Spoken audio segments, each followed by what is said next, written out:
L'ergonomie liée à l'usage. Lorsqu'on manipule un objet technique, on remarque qu'il peut être plus ou moins facile à utiliser.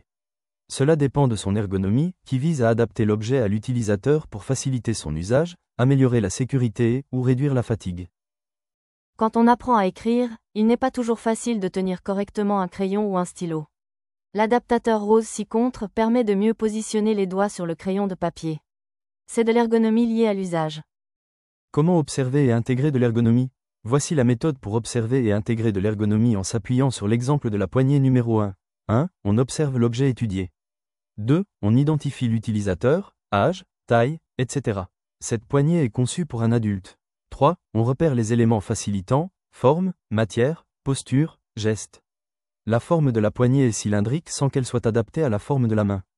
4. On relève les risques ou les éléments d'inconfort. Avec cette forme, la main risque de glisser.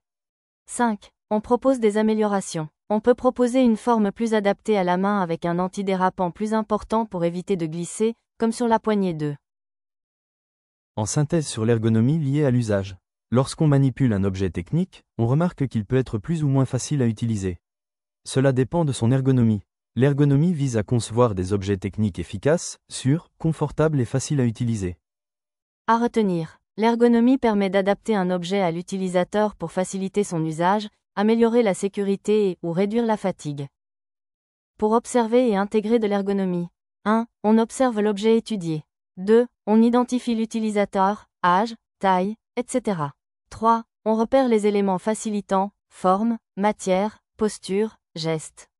4. On relève les risques ou les éléments d'inconfort. 5. Puis on propose des améliorations.